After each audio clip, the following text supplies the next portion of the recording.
뉴스 특보입니다. 북한이 또 미사일 도발을 해왔습니다. 이번에도 일본 상공을 지나갔고 3,700km를 날아갔습니다. 미군은 중거리급 탄도미사일로 분석했습니다. 유엔의 대북 제재 의결이 있은 지 사흘 만에, 그리고 우리 정부의 대북 인도적 지원 발표 바로 그 다음 날 북한이 도발을 해온 겁니다. 취재기자 연결하겠습니다. 유호성 기자, 우선 북한 미사일 도발 상황 언제 발사한 건지부터 좀 전해주시죠. 네, 북한이 오늘 오전 6시 57분쯤 탄도미사일 한 발을 발사했습니다. 이 탄도미사일은 평양 순안 일대에서 발사됐고 일본 상공을 지나 북태평양 해상으로 날아갔습니다. 합동참모본부는 이번 미사일의 최대 고도가 770km이고 비행거리는 3,700km라고 설명했습니다. 합참은 북한의 미사일 발사와 동시에 대통령의 승인을 받아 현무2를 동해상으로 발사했다고 밝혔습니다. 도발 원점인 순안 비행장까지의 거리는 250km를 고려했다는 설명입니다.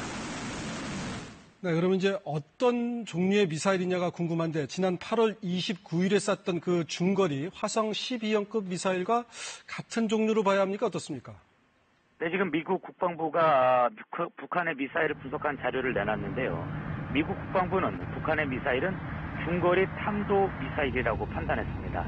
북한은 지난달 29일 평양 순안공항에서 화성 12형을 발사했습니다. 당시 북한은 화성 12형을 정상각도로 발사해 일본 홋카이도 상공을 가로질러 2,799km를 날려보냈습니다. 북한의 발사체가 일본 열도 상공을 통과한 것은 과거 몇 차례 있었지만 무기화된 미사일은 지난달이 처음이었습니다. 북한의 탄도미사일 발사는 올 들어 14번째입니다. 문재인 정부 들어서는 10번째입니다. 북한은 지난 4월 15일 김일성 105회 생일 열병식 때 신형 탄도미사일 3종류를 공개한 뒤 순차적으로 발사해왔습니다. 지난 5월과 8월 중거리 탄도미사일 화성 12형을 발사했고 7월엔 대륙간 탄도미사일급 화성 14형을 2차례 발사했습니다. 북한은 또 지난 3일엔 국제사회의 경고에도 불구하고 6차 핵실험까지 감행했습니다. 유엔 안보리사회는 유엔 결의 2375호를 채택하며 북한에 대한 제재를 강화했습니다. 하지만 북한은 유엔 제재에 강력 반발하며 외무성 보도를 통해 끝을 볼 때까지 더 가겠다며 추가 도발을 위협했습니다. 실제 북한은 발사대 여러 대를 이동하는 모습을 보였고 한미 군당국은 정찰 자산을 통해 이를 포착하고 감시 태세를 강화해온 것으로 알려졌습니다. KBS 뉴스 류호성입니다. 문재인 대통령은 북한의 탄도미사일 발사 직후인 아침 8시에 국가안전보장회의 NSC 전체회의를 소집해서 긴급 대응에 나섰습니다. 청와대를 연결합니다. 김기훈 기자, 지금 NSC 회의가 끝났는지 어떤지 궁금합니다. 어떻습니까? 네, 문재인 대통령이 주재하는 국가안전보장회의 NSC 전체회의가 오전 8시에 소집해 9시 10분까지 1시간여 동안 진행됐습니다. 청와대는 당초 정의용 국가안보실장 주재로 NSC 상임위를 연다고 밝혔지만 곧바로 문재인 대통령 주재 NSC 전체회의를 개최할 거라고 정정했습니다.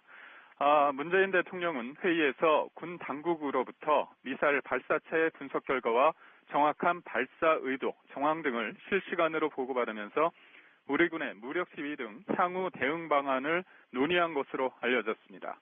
문 대통령은 이와 함께 북한이 지난 3일 6차 핵실험을 한 데 이어 12일 만에 또다시 도발을 감행한 데 대해 강한 유감을 표하고 북한을 강력히 규탄하는 입장을 피력한 것으로 전해졌습니다.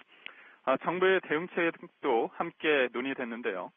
유엔 안보리의 강력한 대북 제재 국면에서도 탄도미사일을 발사한 데 대해 우리 정부는 국제사회와 공조해 추가 제재 방안을 검토하는 등 향후 조치를 협의하게 됩니다. 앞서 문 대통령은 어제 CNN 방송과의 인터뷰에서 북핵을 결코 용납할 수 없고 유엔 안보리에서 채택된 대북 제재 결의를 중국과 러시아가 성실하게 이행해야 한다고 촉구했습니다. 지금까지 KBS 뉴스 김기흥입니다. 우리 군은 북한의 미사일 발사 직후에 문재인 대통령의 재가를 받아서 현무2 미사일을 발사하는 등 적극 대응에 나서고 있습니다. 이 시각 현재는 북한의 미사일이 어떤 종류인지 분석을 하고 있습니다. 국방부 취재기자를 연결하겠습니다. 황진우 기자, 자세한 소식 전해주시죠. 네, 군 당국은 북한의 미사일 도발을 감지한 뒤에 북한이 오늘 발사한 미사일의 종류에 대한 정밀 분석 작업을 미군과 공동으로 하고 있습니다. 오늘 발사된 탄도미사일의 최대 고도는 770km, 비행거리는 3,700km로 일단 판단이 됐는데요. 지난달 29일 북한이 평양 순안공항에서 발사한 화성 12형과 비슷하게 날아갔습니다. 이 때문에 중거리 탄도미사일인 화성 12형을 정상 각도로 발사했을 가능성이 일단 높은 것으로 분석되고 있습니다. 앞서 미군도 같은 결과를 내놓은 바 있습니다.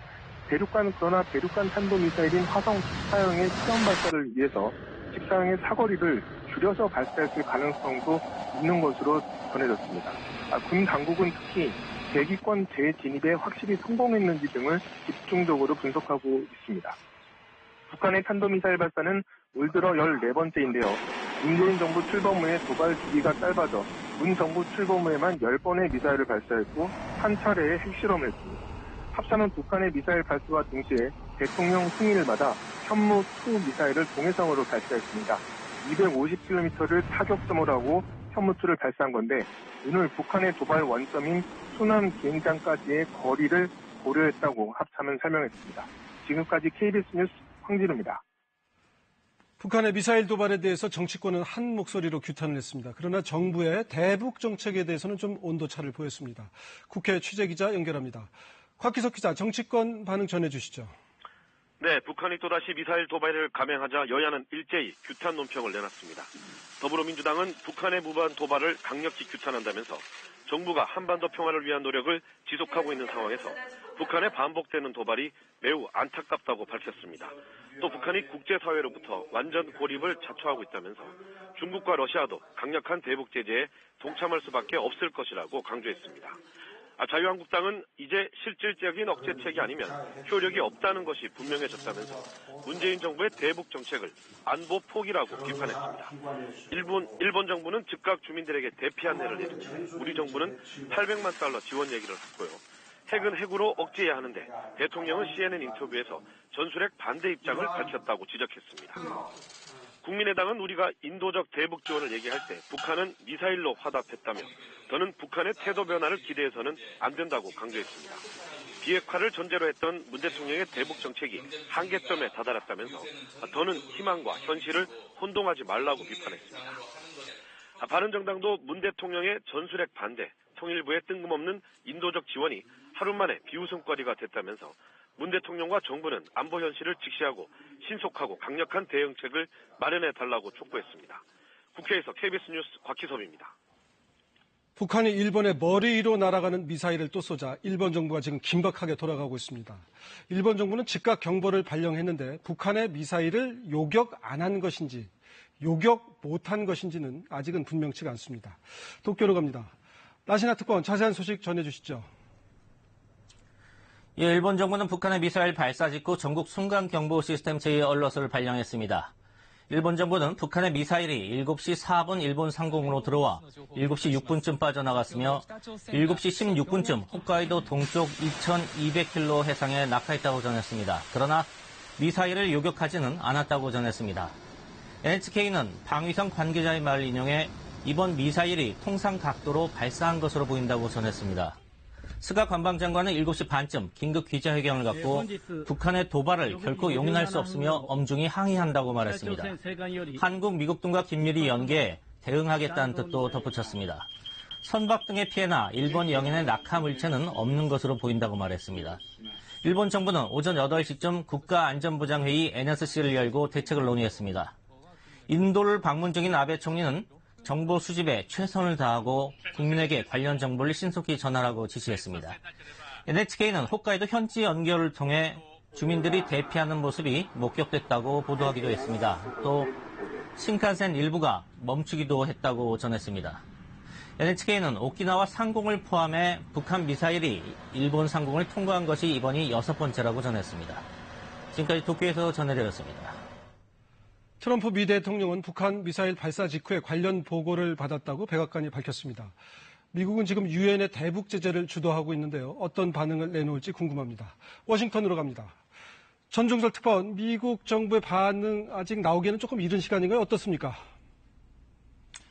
네네, 그렇습니다. 백악관이나 국방부, 국무부로부터 공식 성명 같은 건 아직 나오지는 않고 있습니다. 다만 트럼프 대통령이 북한의 미사일 발사를 보고받았다고 백악관이 전했습니다.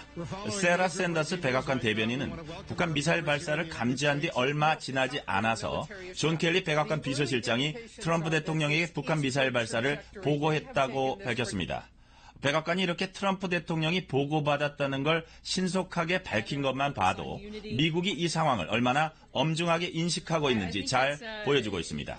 미 국방부는 이번에 북한이 발사한 미사일은 중거리 탄도 미사일이라는 초기 분석 결과를 내놨습니다.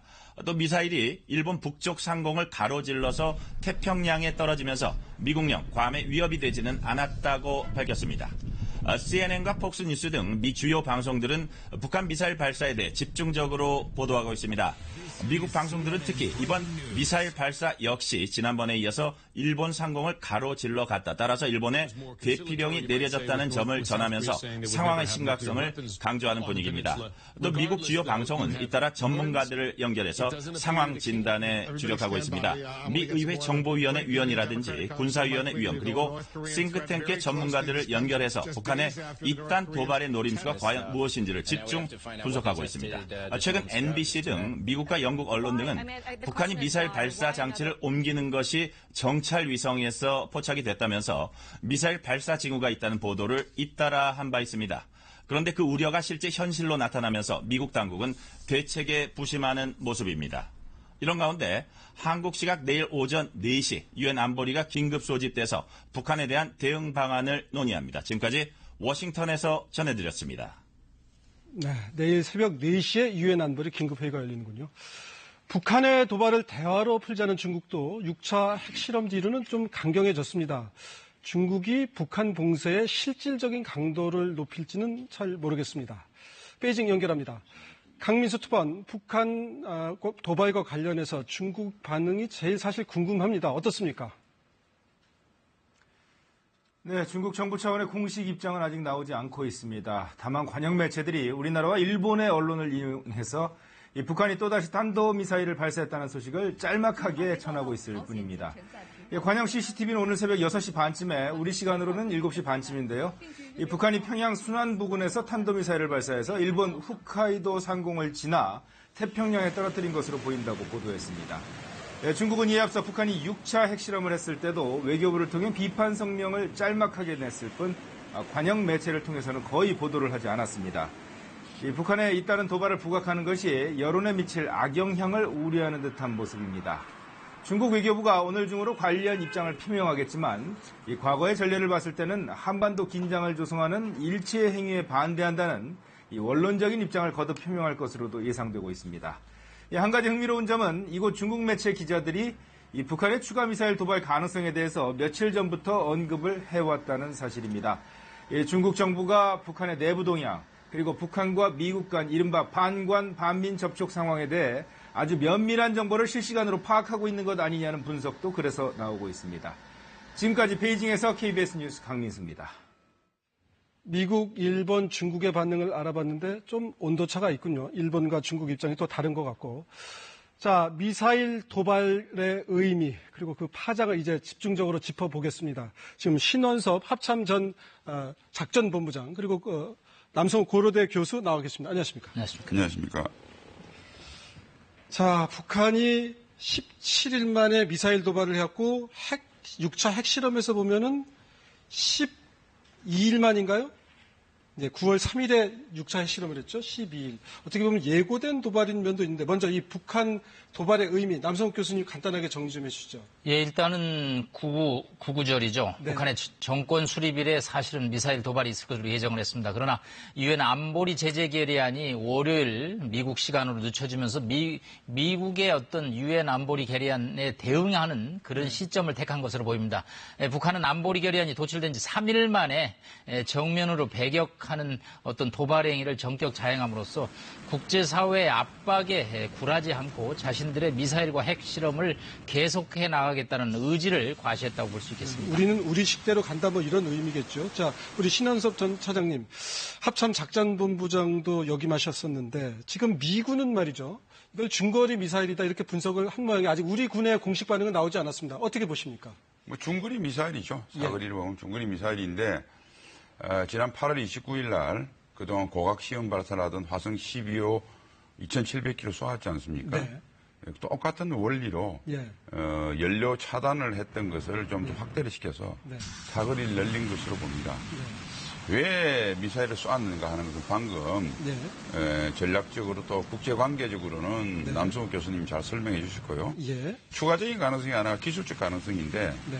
지난번 8월 29일에 쏘았던 것이 자기들이 기술적 완성도를 보이는데 조금 미흡해서 네. 비슷한 수준으로 쏘았다. 네. 안 그랬으면 자신감이 있었으면 예. 화성 12호 최대 사거리 한 5,000km까지 6,000km 정도 6,000km 되죠. 까지. 5,000에 6,000. 저는 예. 2,700km에 곱하기 2하면 예. 계략적으로 산술적으로 6,000km인데 그렇게 되면 괌하고 하와이의 그 넓은 바다 그쪽 섬이 별로 없습니다. 네. 그쪽으로 떨어뜨렸을 텐데 네. 기술적으로 볼 때면 그까지 하기에는 조금 재원이 자신이 없어서 줄여서 쐈을 수도 있고요. 네. 그런 두 가지 이유가 지금 보면 기술적인 문제 또는 전략적인 의도 이 두 가지 문제가 쏜 이유로 이렇게 대강 전개가 될 수 있을 것 알겠습니다. 같습니다. 남성욱 교수님, 지금 이제 미국 쪽 반응은요, 괌에 도달하긴 미흡한 것 같다. 중거리 미사일인데. 그런데 지금 화성 12형은 뭐 거리로만 따지면 괌을 충분히 위협할 수 있는 정도 거리란 말이죠. 미국이 왜 이렇게 반응을 내놓을까요? 예, 아직은 미국 측이 정확한 기술적인 측면의 분석을 진행 중에 있어서 좀 조심스러운 것 같습니다. 네. 괌은 3,400km 떨어져 평양에서요? 있거든요. 네. 그런데 오늘 쏜 이 화성 12호는 3,700km를 날아간 것으로 보입니다. 네. 그러면 사실상 괌을 지나가는 거리인데 미군 입장에서는 아직도 이 미사일에 대해서 조금 기술적인 측면을 분석하고 있기 때문에 괌을 지나가는 데 대해서 조금 조심스러운 반응을 보이고요. 자꾸 북한의 미사일을 완벽하게 인정하는 데 대해서 미군들이 좀 신중한 입장이 아니겠느냐. 과거에 괌 3, 40km의 타격 가능성을 언급함으로써 미국 입장에서는 괌 보호에 비상이 걸렸습니다. 사실 그렇죠. 괌에는 중장거리 폭격기를 비롯해서 핵 잠수함 등 미국의 서태평양의 유사시에 핵심 전력이 다 몰려 있는 그렇습니다. 거죠. 증원기지에 해당되는 아주 핵심 요충이죠. 미군 입장에서 괌이 만약 북한 미사일 공격을 받는다면 동북아의 정세에 큰 문제가 발생할 수 있는 지역이기 때문에 괌 보호에 최선을 다하고 있기 때문에 이 괌을 타격하는 어떤 가능성을 좀 배제하는 측면에 오늘 발표를 한 것으로 그런 보입니다. 쪽으로는 좀 신중하게 아직까지는 반응을 했을 수 있다는 얘기고. 그다음에 지금 이제 아까 기술적 문제를 얘기하셨는데 혹시 이게 무슨 뭐 재진입 기술, 대기권 바깥으로 나갔다가 들어올 때 그런 것인지 일단 어떻게 보세요? 어떤 기술적 완성도가 더 필요한 상황이라고 보세요? 그러니까 이제 지난번 고각 발사를 했지 않습니까? 미사일은 처음에 쏘았을 때부터 마지막 종말 단계까지 전 과정을 자료를 데이터를 하려고 그러면 그게 개척 장비를 다 갖다 놔야 됩니다. 그래서 텔레메트리 신호라는 걸 받아서 분석을 하는데 고각 발사를 해야 그때 했을 때는 정확하게 데이터를 가졌을 거예요. 정상 발사라면 뭐 태평양 쪽에다 개척 장비를 갖다 놓을 수 없지 않습니까? 그렇죠. 배를 띄워놓을 수도 없고. 그러니까 사실은 우리도 고각 발사를 합니다. 시험할 때는. 고각 발사를 해서 그 자료를 획득해서 사거리는 됐다는 거죠. 그러면 아까 앵카님 말씀하신 대로 사거리만 되면 되는 게 탄도 재진입이 돼야 되거든요. 이것은 뭐냐면 지금 저 화면에서 보이는 게 이제 저희가 그래픽 화면으로 표현한 탄도 부분입니다. 저게 이제 정상적으로 대기권의 열을 뚫고 내려와야 가능한데 저 부분이 아주 힘든 기술이라는 거 아니에요? 마지막 단계의 기술? 그러니까 이제 저 기술에 꼭 필요한 것이 자세 및 속도 제어 장치가 있어야 됩니다. 조금만 틀려도 대기권 재진입할 때 튕겨나가 버립니다. 지금, 그러니까 요 단계, 마지막 요 단계가 중요한데 재진입 기술을 아직 확보하지 못했을 가능성이 있다. 우리가 이렇게 지금 보는 거 아니겠습니까? 그렇게 보는데, 그러면, 확보했다 안 했다는 뭐로 볼까요? 그거는 탄두를 회수로 해서, 탄두에 기계적으로 깎여 나간 거라든지 변형 여부를 봐야 됩니다. 그것을 전문용어로 기계적 상마라고 합니다. 그러면 탄두를 회수하는 게 중요하겠군요. 중요한데 정확한데 지점을 알아야 회수를 할 텐데. 그 정확한 지점을 알고 미리 뭐 함정을 배치하든지 이렇게 했죠. 과거 미수할 때. 근데 이걸 다 하기 어려울 때는 뭘 하냐면 육상에다가 기계적 상마와 똑같은 환경을 만들어서 화학적 상마를 실험을 합니다. 그러니까 회수 못했지라도 저게 날아가서 이제 우선 어떻게 되냐면 날아가는 동안 정화를 받아서 탄두가 변형이 돼요. 그다음에 진입을 할 때는 정확한 자세 및 속도로 들어가야 쏙 들어갑니다. 안 그러면 튕겨나가 버리고 우주로. 들어갈 때 7,000도 10,000도까지 열이 오릅니다. 그걸 버텨서 탄두의 원형을 회수해야 되거든요. 그러니까 그 과정을 지상에서 똑같은 환경에 만드는 것이 화학적 상마 실험장이라는 겁니다. 북한이 지금 그걸 공개한 적이 없거든요. 그러나 제 생각에는 예. 어딘가 언니간 시설에서 이걸 부지런히 하고 있을 거라고 생각합니다. 그러니까 예. 아직 화학적 상마의 과정을 보여줄 만한 자신이 없는 거죠. 예. 언젠가는 보여줄 겁니다. 그렇게 그렇군요. 하면 미국이나 서방이나 모두도 북한이 이제는 완전한 ICBM 기술을 획득했구나라고 인정할 수밖에 없을 겁니다. 네. 지금까지는 아직 그걸 안 보여준 거로 봐서 저는 안 됐다고 이렇게 알겠습니다. 분석합니다. 그런데 이제 일본 상공을 지나간데 말이죠. 일본이 네. 이제 요격을 하지는 않았다 그래요. 그러면 요격을 할 능력이 있고 충분히 요격이 가능했는데 안 한 것인지, 요격할 능력이 아직은 좀 안 되는 것인지, 그 부분은 어떻게 보세요? 제가 봐서는 두 가지 답니다. 네. 우선 요격할 필요가 없어요. 예. 요격할 능력도 안 됐고. 자, 이 탄도미사일, 대탄도미사일이라고 하는 것은 기본적으로 자기 땅에 내려올 때 요격하도록 되어 있습니다.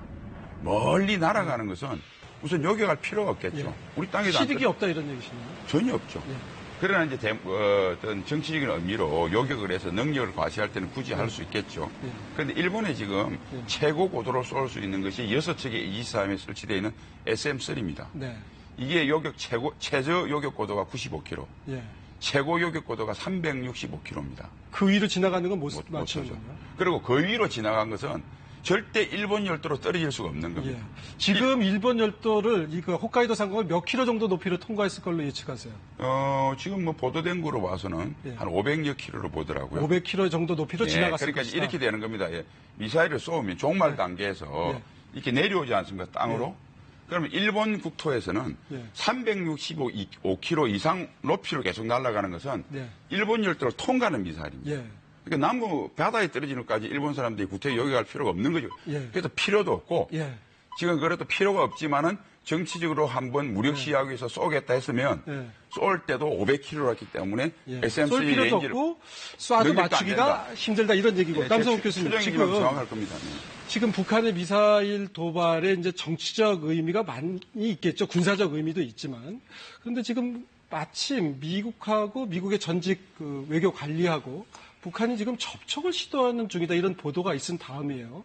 이른바 이제 뭐 1.5 트랙인데 이런 상황에서 왜 굳이 또 도발을 해왔을까요? 예, 아까 그 베이징의 광민스트 파원도 그런 보도가 조금 있었죠. 일단 유럽의 스웨덴 등 모처에서 북한의 전직 관리와 최선희 북한의 외무성 미주국장을 단장으로 하는 대표단이 만났거나 만나고 있거나 또 만날 예정이라는 지금 보도가 나오고 있습니다.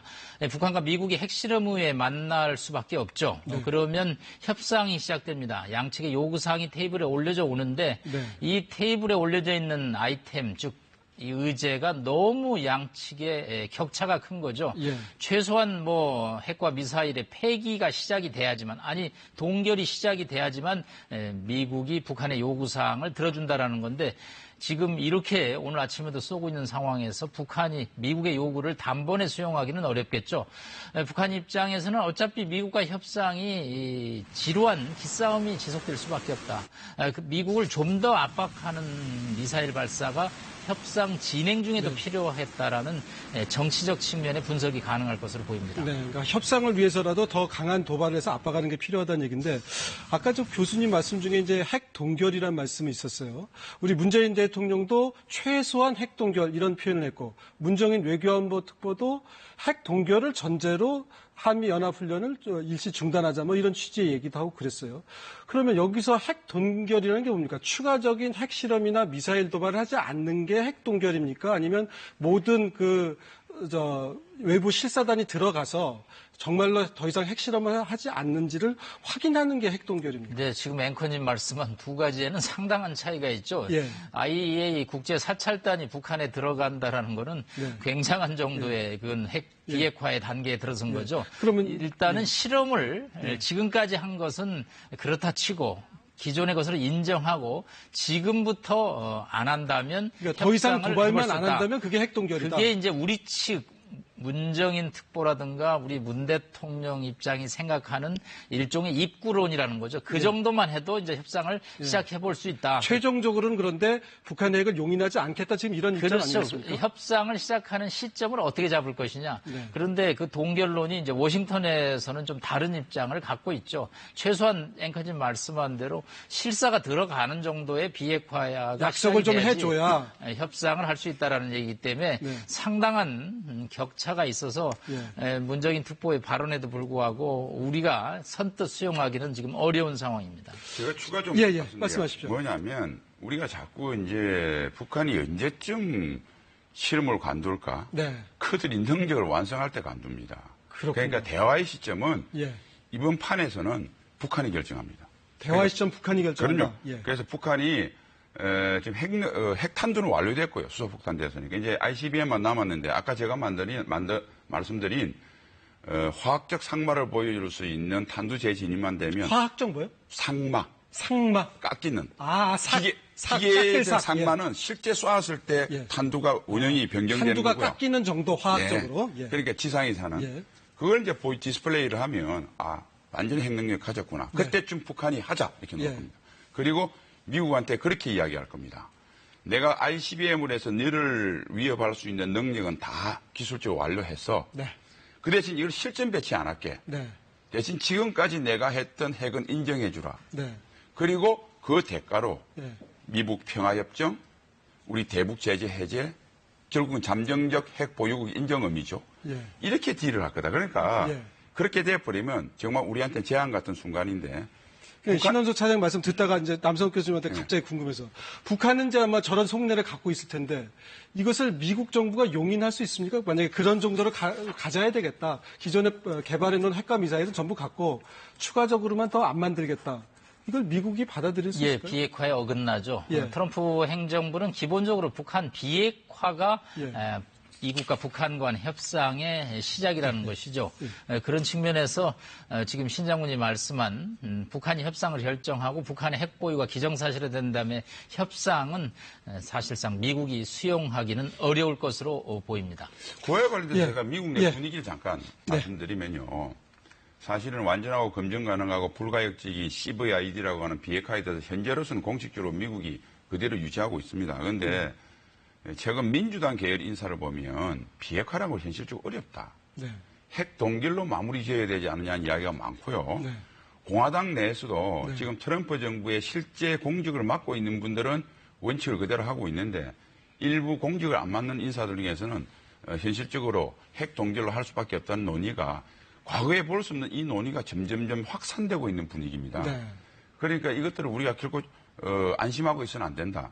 물론 지금 핵 동결로 만일 미북 평화협정을 가려면 미의회 승인을 받아야 돼요. 지금 의회 분위기로서는 그걸 해줄 리가 없습니다. 그렇지만은 이런 분위기가 조야에 점점 확산되고 있다는 것은 우리가 면밀히 관리를 해서 결코 핵 동결로 미북 평화협정이 이루어지는 것들은 좌실하면 안 됩니다. 그러나 재앙입니다. 그래서 특별히 정부에서 다양한 채널을 가동해서 의회까지 다양한 채널을 가동해서 한미 동맹을 지금 긴밀하게 관리를 해야 된다고 생각합니다. 그런데 남성욱 교수님 지금 내일 이제 새벽 4시에 우리 시간으로 유엔 안보리가 또 긴급 회의를 여는 것 같습니다. 이미 이제 추가 제재를 얼마 전에 했는데 또 다른 더 수위가 높은 제재안을 마련해낼 수 있을지 아니면 이제 언론 성명이라든가 기타 어떤 의견을 밝히는 정도에 그칠지 어떻게 전망해 보실 수 있겠습니까? 3일 전에 안보리 결의안 2375가 북한의 6차 핵실험에 대한 제재 내용을 담았죠. 최초로 원유를 한 30% 공급 차단하는 내용들이 포함됨으로써 역대 최강이라는 지금 평가는 받고 있습니다. 다만 당초에 김정은에 대한 직접적인 제재라든가 원유 전면 중단 등이 빠짐으로써 알맹이가 좀 빠졌다는 시작을 받고 있습니다. 그래서 트럼프 대통령은 트위터에서 앞으로 지켜보자라는 표현을 쓰고 있습니다. 일단 북한의 중거리 탄도미사일 발사에 대해서 내일 새벽 4시에 유엔 안보리가 소집되긴 하지만 신속하게 북한에 대한 제재 결의안을 도출하기는 어려울 것으로 보입니다. 일단은 미국은 이제 개별적인 대북 제재를 아마 준비할 것으로 보입니다.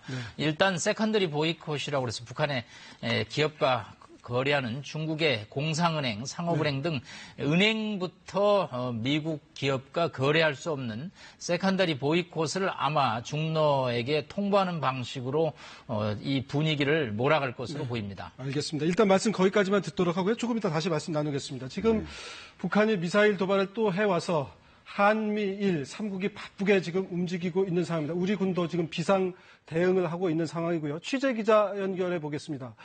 류호성 기자, 자, 북한의 미사일 도발이 아침 6시 57분에 있었으니까 이제 한 3시간 조금 지났습니다. 지금 현재 상황 한번 전체적으로 정리 좀 해주시죠.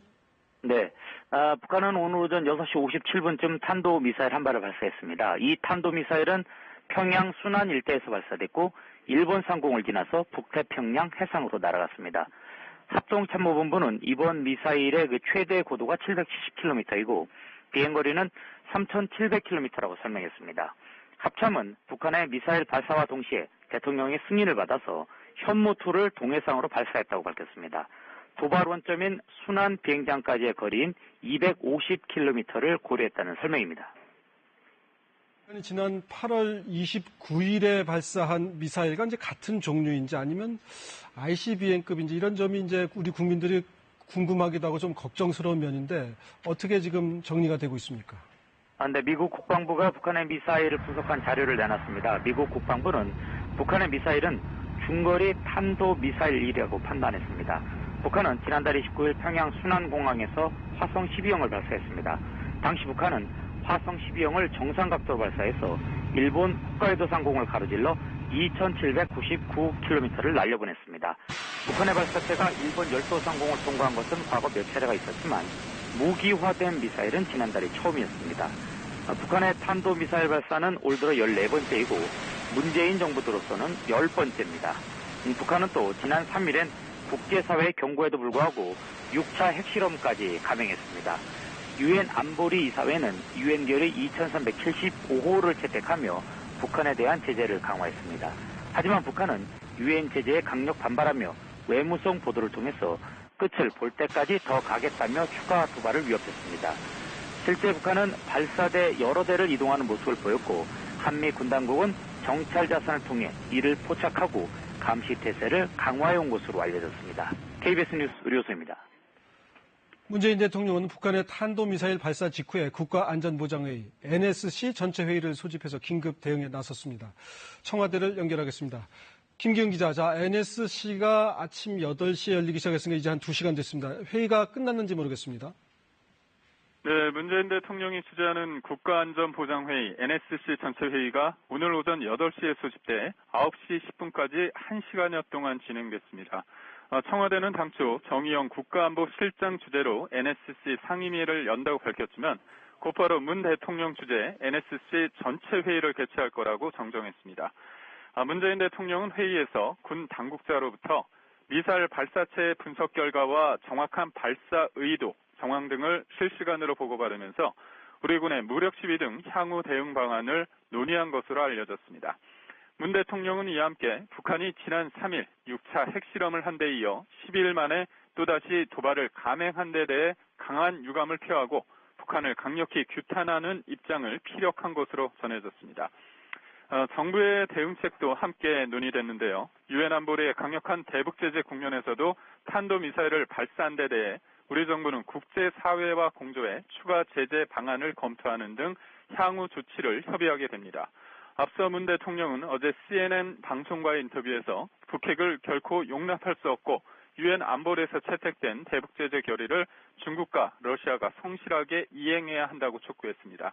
한편 청와대는 북한의 탄도미사일 도발을 또다시 감행했지만 대북 인도적 지원 원칙에는 변함이 없다는 입장을 유지했습니다.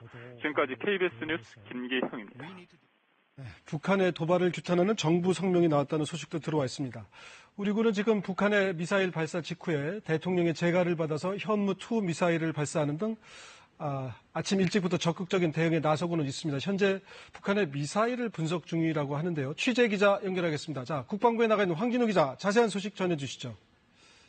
네, 군 당국은 북한의 미사일 도발을 감지한 뒤에 북한이 오늘 발사한 미사일의 종류와 대기권 재진입 기술 성공 여부에 대해 정밀 분석하고 있습니다. 합동참모본부는 오늘 발사된 탄도미사일의 최대 고도는 770여 km, 비행거리는 3,700km로 판단된다는 내용을 브리핑한 뒤에 아직까지는 추가 정보를 언론에 제공하고 있지는 않습니다. 오늘 발사된 미사일은 오늘 특보에서 여러 차례 언급된 것처럼 지난달 29일 북한이 평양 순안공항에서 발사한 화성 12형과 비슷하게 날아갔습니다. 이 때문에 중거리 탄도미사일인 화성 12형을 정상각도로 발사했을 가능성이 높은 것으로 판단되고 있습니다. 군 당국은 특히 대기권 재진입에 확실히 성공했는지 등을 집중적으로 분석하고 있는 것으로 알려졌습니다. 북한의 탄도미사일 발사는 올 들어 14번째인데 문재인 정부 출범 후에 도발 주기가 짧아져 문 정부 출범 후에만 10번의 미사일을 발사했고 한 차례의 핵실험을 했습니다.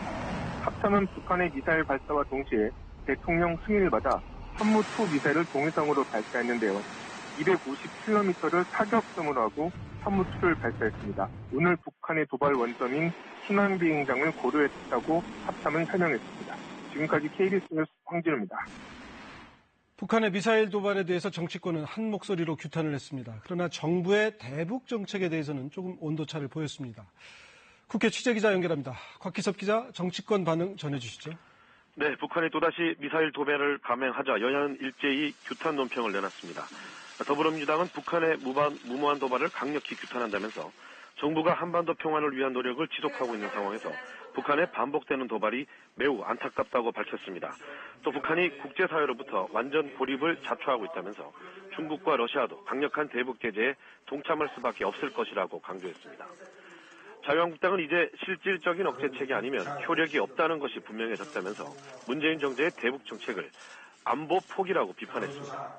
일본 정부는 즉각 주민들에게 대피 안내를 내리는데 우리 정부는 800만 달러 지원 얘기를 하고 있고 핵은 핵으로 억제해야 하는데 대통령은 CNN 인터뷰에서 전술핵 반대 입장을 밝혔다고 지적했습니다. 국민의당은 우리가 인도적 대북 지원을 얘기할 때 북한은 미사일로 화답했다면서 더는 북한의 태도 변화를 기대해서는 안 된다고 강조했습니다. 비핵화를 전제로 했던 문 대통령의 대북 정책이 한계점에 다다랐다면서 더는 희망과 현실을 혼동하지 말라고 비판했습니다. 바른정당도 문 대통령의 전술핵 반대, 또 통일부의 뜬금없는 인도적 지원이 하루 만에 비웃음거리가 됐다면서 문 대통령과 정부는 안보 현실을 직시하고 신속하고 강력한 대응책을 마련해달라고 촉구했습니다. 국회에서 KBS 뉴스 곽희섭입니다. 북한이 일본의 머리 위로 날아가는 미사일을 또 쏘자 일본 정부가 긴박하게 돌아가고 있습니다. 아침 일찍 즉각 경보를 발령했는데요. 도쿄 연결합니다. 나시나 특파원, 지금 일본 정부 어떤 대책들이 나오고 있는지 좀 전해주시죠. 예, 일본 정부는 북한의 미사일 발사 직후 전국 순간경보 시스템 제2 얼럿을 발령했습니다. 일본 정부는 북한의 미사일이 7시 4분 일본 상공으로 들어와 7시 6분쯤 빠져나갔으며 7시 16분쯤 홋카이도 동쪽 2200km 해상에 낙하했다고 전했습니다.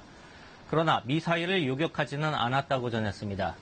NHK는 방위성 관계자의 말을 인용해 이번 미사일이 통상 각도로 발사한 것으로 보인다고 전했습니다.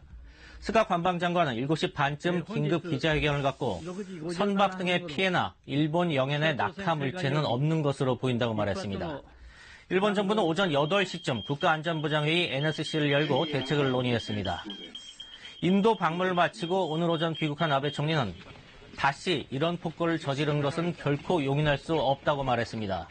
또 유엔 제재 결의를 완전히 이행해야 한다는 것이 분명해졌다면서 세계 평화를 위협하는 북한의 위험한 도발 행위에 대해 국제사회가 단결해야 한다고 강조했습니다. 한편 NHK는 홋카이도 현지 연결을 통해 주민들이 대피하는 모습이 목격됐다고 보도했습니다. 또 신간센 일부가 멈추기도 했다고 전했습니다. NHK는 오키나와 상공을 포함해 북한 미사일이 일본 상공을 통과한 것이 이번이 6번째라고 전했습니다. 지금까지 도쿄에서 전해드렸습니다. 트럼프 미 대통령은 북한 미사일 발사 직후에 관련 보고를 받았다고 백악관이 밝혔습니다. 틸러슨 미 국무장관이 중국과 러시아도 이제 그만 행동에 나설 때가 됐다 이렇게 얘기했다는 소식도 들어와 있는데요. 워싱턴 연결합니다. 전종철 특파원, 지금 미국 정부의 반응 어떤 건지 궁금합니다. 네네. 백악관이나 국방부, 국무부로부터 공식 성명 같은 건 아직 나오지는 않고 있습니다. 다만 트럼프 대통령이 북한의 미사일 발사를 보고받았다고 백악관이 전했습니다.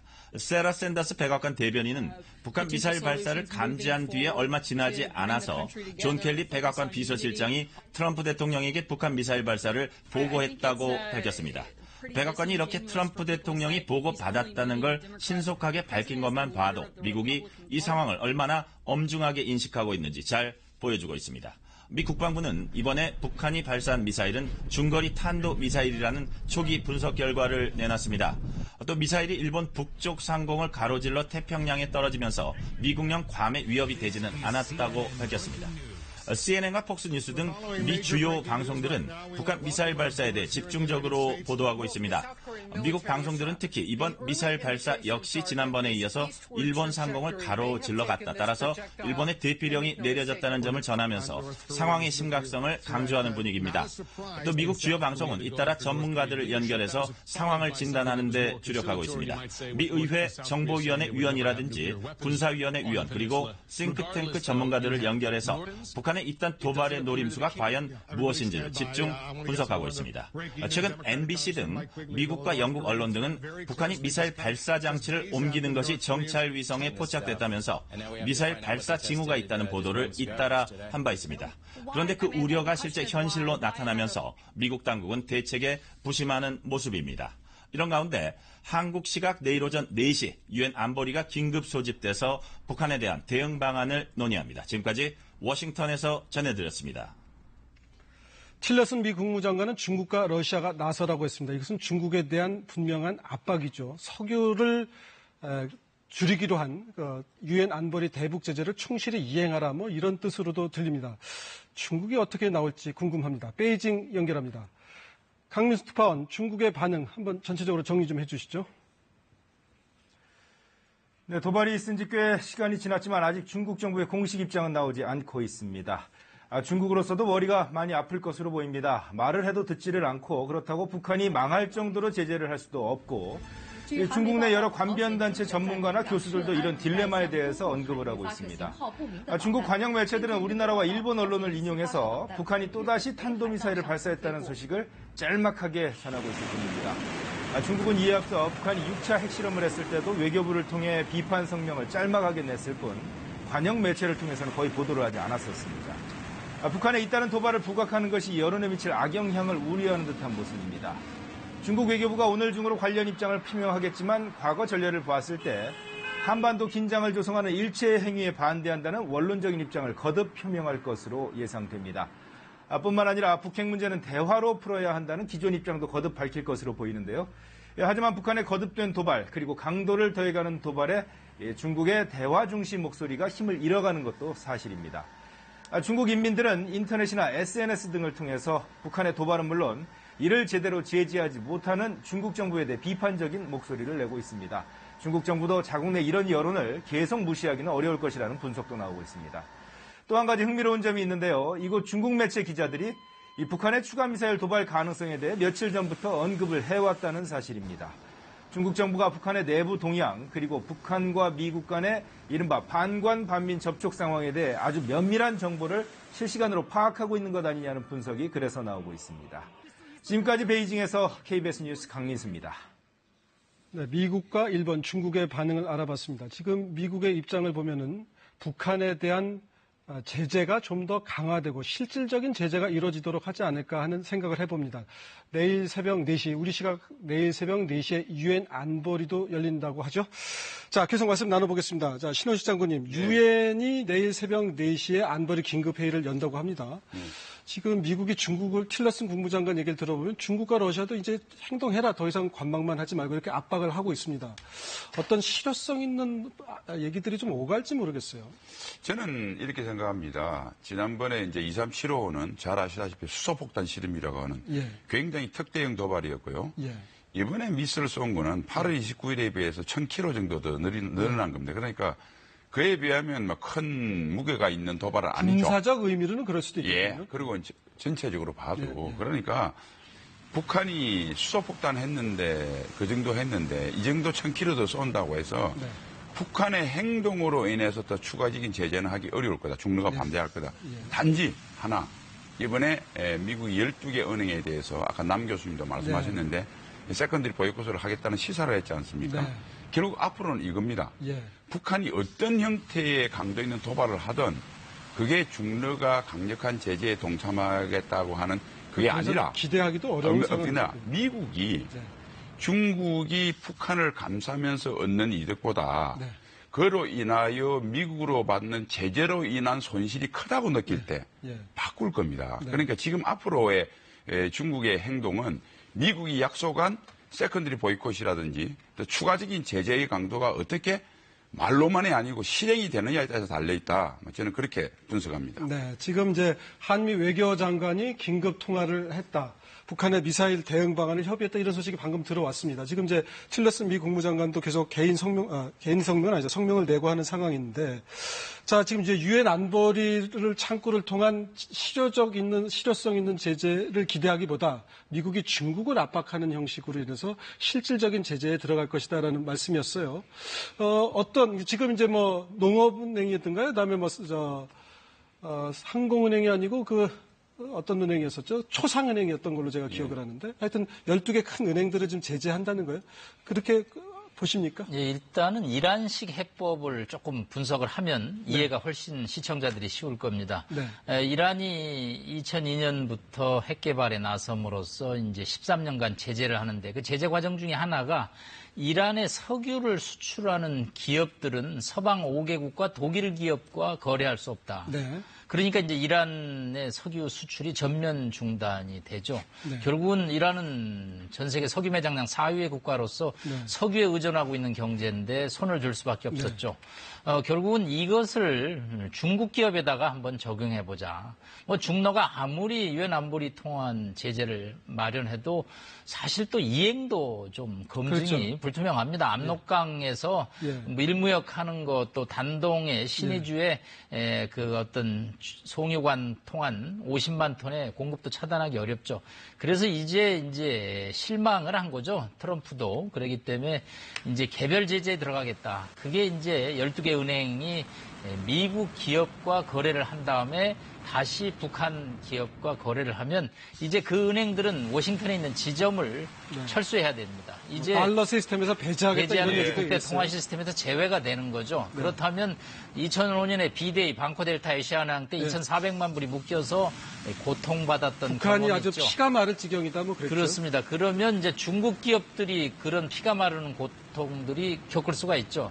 일단 지금 예고편을 아마 띄우고 있고 내일 새벽 4시에 이 안보리 결의안에서 뭐 성명을 만든다기보다도 규탄하는 정도가 되겠죠. 그렇지만 이제 니키 헤일리 유엔 대사, 미국 대사가 여자분이 이제 그런 쪽에 압박을 가하겠다고 분위기 조성을 아마 하지 않을까 판단이 상당히 됩니다. 추진력 있는 것 같아요. 헤일리 유엔 주재 대사가 지난번에 그 대북 제재 의결도 8일 만인가요? 상당히 단기간에 어떻게 물론 이제 그 내용 자체는 좀 많이 완화가 됐지만 신속하게 어떤 네, 뭐 차기 국무장관으로 떠오르고 있죠. 인도계 사우스캐롤라이나 주지사를 하고 지금 유엔 대사를 하고 있는데 워낙 틸러슨 장관이 점잖은 뭐 측면만을 강조하기 때문에 유엔 결의를 이끄는 것은 역시 니키 헤일리 대사가 아니겠냐. 그래서 내일 아침에도 아마 북한에 대한 규탄을 주도할 것으로 보입니다. 네, 저기 신원식 장군님 지금 북한이 이제 미사일 도발을 문재인 정부 들어서만 10번 했어요. 아까도 잠깐 언급이 있긴 있었습니다만 결국은 ICBM 미사일 시험 발사까지는 자기들의 길을 계속 갈 걸로 보십니까? 그럼요.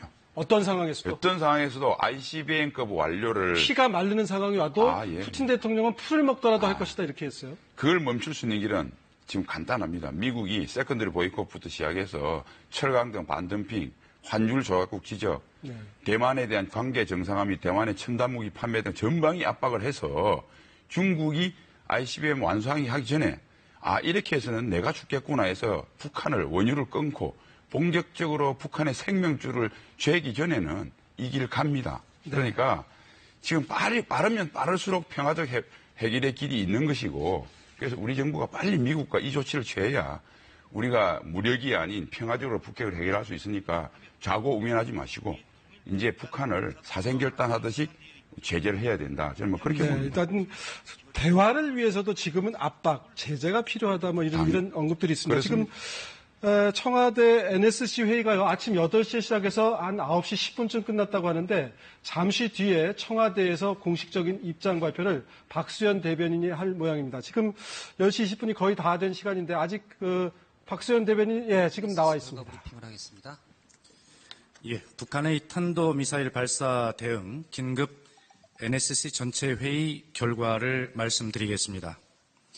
금일 06시 58분 북한의 탄도미사일 발사 관련 문재인 대통령은 국가안보실장에게 사전 사후 보고를 받고 현무투 미사일의 즉각 대응 경고 사격을 실시할 것과 국가안전보장회의 전체 회의를 긴급 소집할 것을 지시하였습니다.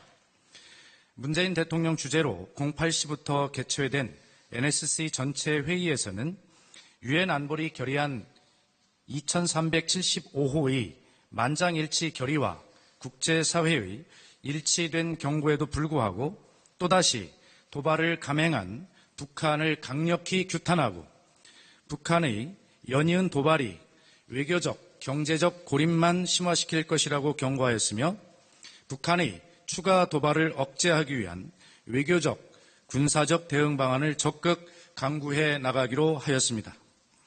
문재인 대통령은 외교안보부처에 북한이 핵과 미사일을 포기하도록 국제사회와 함께 모든 외교적 방법을 강구하도록 하고 군 당국에는 굳건한 한미연합 방위 태세를 바탕으로 북한의 증가하는 핵, 미사일 위협에 실효적으로 대응할 수 있는 단호한 대응 방안을 마련하라고 지시하였습니다. 아울러 문 대통령은 도발의 사전 징후 포착부터 도발과 동시에 이루어진 무력 시위 대응까지 과정을 국민께 꼼꼼히 보고하여 우리의 안보 역량을 보여드리고 국민이 안심하실 수 있도록 하라고 지시하였습니다. 또 북한의 추가 도발 가능성이 충분히 높다는 것을 예측하고 그런 기조하에 국제 공조 대응 대책을 전략적으로 세우고 안보리 결의안 2375호가 철저히 이행될 수 있도록 모든 역량을 집중하라고 지시하였습니다. 끝으로 문 대통령은 최근 북한이 주장한 EMP, 전자기 펄스탄과 생화학 위협 등 새로운 유형의 위협에 대해서도 면밀히 분석하고 대비 태세를 갖추도록 지시하였습니다. 이상입니다. 네, NSC 결과에 관련된 질문 받겠습니다. 네, 지금 박수현 대변인이 청와대에서 정부의 입장을 발표를 했습니다. NSC 회의가 끝나고 문재인 대통령이 어떤 지시를 했는지를 전했는데요. 대략 정리를 해드리면 유엔 안보리 만장일치 경고에도 불구하고 북한이 도발해온 것을 강력히 규탄한다. 외교 경제적 고립이 더 심화될 것이다. 외교적 군사적으로 더 적극적으로 대응하는 방안을 강구하라. 북한이 핵과 미사일을 포기할 수 있도록. 그다음에 군은 한미 연합 방위 태세를 더욱 철저히 다져서 실효적 대응을 할 수 있도록 해라. 그리고 북한의 무력 시위 과정을 그리고 거기에 대응하는 과정을 우리의 무력 시위 과정을 국민에게 꼼꼼히 보고할 수 있도록 하라. 그다음에 유엔 안보리 제재 2375호가 철저히 이행될 수 있도록 역량을 집중하라. 그리고 EMP탄이라든가 생화학 위협과 같은 새로운 위협에 면밀하게 대처할 수 있도록 하라. 이렇게 지시했다고 박수현 대변인이 조금 전에 발표를 했습니다. 자, 신원식 장군님, 지금 우리 군의 대응과 관련해서는 하여튼 실효적 대응을 할 수 있도록 하라. 그다음에 EMP탄, 전자기 펄스 공격이죠. 또 생화학 위협 같은 새로운 위협에도 적극적으로 대응할 수 있도록 하라라고 지시를 했습니다. 어떻게 보십니까? 지난번에 했던 거하고 원칙적으로는 이 분류를 벗어날 수 없어요. 외교적 대응, 군사적 대응은 한미연합으로 풀 게 있고 우리 군 자체적으로 풀 게 있고 그 총괄해서 청와대에서 가이드라인을 주셨는데 이제 지난번과 다른 게 이제 EMP하고 네. 추가적인 생화학 위협까지 말씀하셨죠. 그래서 결국은 이런 겁니다. 북한의 핵이라고 하는 것은 결국 핵으로 억제해야 되는데 우리가 핵을 가질 수 없으니 전 세계에서 최고의 핵 능력을 가진 미국과 핵을 어떻게 공유하는 우리가 의사결정에 참여하는 체제를 갖출 것인가 하는 문제하고 비록 우리가 핵무기는 못 가지지만 비핵무기를 가지고도 북한의 공포의 균형을 이룰 수 있는 방안이 무엇인가. 그다음에 추가해서 그럼에도 불구하고 억제가 안 되고 북한이 미사일을 쏘았을 때 사전에 쏘기 전에 킬체인 소위 말해서 정리할 수 있는 지상에서 경밀할 수 있는 방안이 무엇인가. 또 그럼에도 불구하고 쏘아서 미사일이 상공으로 날아올 때 우리 땅에 떨어지기 전에 어떻게 막을 것인가 이렇게 해서 추가적으로 말씀을 하셨고 그다음에 북한이 만일 정상적인 게 아니고 공중에 폭발을 시켜서 핵 EMP 효과를 놓을 때 어떻게 우리가 피해를 최소화하고 할 것인가 생화까지 이렇게 하셨는데 앞으로 국방부가 이 대통령의 지침을 받들어서 얼마나 구체화된 계획을 내놓을지는 좀 지켜봐야 되고요. 마지막으로 문재인 대통령이 굉장히 청와대에서 좋은 말을 하셨는데 이제쯤에는 꼼꼼한 계획을 국민께 보고하라고 그랬는데 군사비밀까지는 아니더라도 우리가 9.11 테러 끝나고 난 뒤 미국에서 소위 종합적인 백서를 내놨습니다. 네. 이제는 단편적인 대응이 아니라 외교 국방을 망라한 정부의 종합 백서에 대해서 빠르면 빠른 시간 내에 국민들이 느끼기 저 정도 하면 되겠구나 하게 백서를 좀 내놨으면 좋겠다 이렇게 제안합니다. 국민들에게 소상히 알리는 게 중요하다는 말씀이셨어요. 네. 자, 교수님 어떻게 보셨어요? 예, 일단은 사전 사후에 보고를 받았다라는 것을 함으로써 국민들을 안심시키는 데 주력을 했습니다. 일단 17분 만에 현무2 미사일 발사를 승인함으로써 경고 사격을 했습니다. 도발에는 대응한다는 입장이었고요.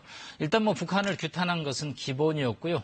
우리 군의 대응 태세를 강화할 것을 지시했고요. 결국은 이제 외교적인 노력을 통해서 북한을 도발을 막는 방법을 연구하라는 거죠. 네. 그래서 결국 이제 한미 외교장관이 이제 통화를 했고요. 네, 조금 전에 통화를 했고요. 이제 문 대통령이 트럼프 대통령과 또 통화를 한번 해야 될 것 같습니다. 그렇겠죠? 늘 미일 간에는 먼저 통화되는데 우리는 좀 통화가 늦는 경향이 있습니다. 그래서 빨리 아마 지금 워싱턴 시각이 저녁인데 통화를 함으로써 다시 한번 한미 공조를 확인하고요.